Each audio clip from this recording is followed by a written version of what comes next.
શ્રી રામ જય હનુમાન। હવે એક 65 થી 70 વર્ષના બા મીડિયામાં બોલે છે જીએસટી બારામાં, અયોધ્યા રામજી મંદિર બારામાં।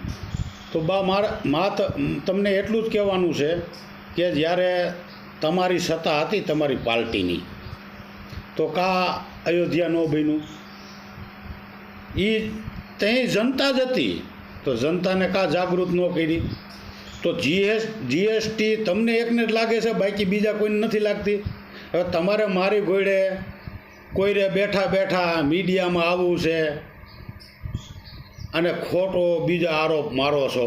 સત્ય હોય એ જ બોલો ને, કે મોદીજી જેવો મળદ કોઈ નથી કે એને રામજી મંદિર ઊભું કરી દીધું, તો તમારી સત્તા હતી કા ન થયું?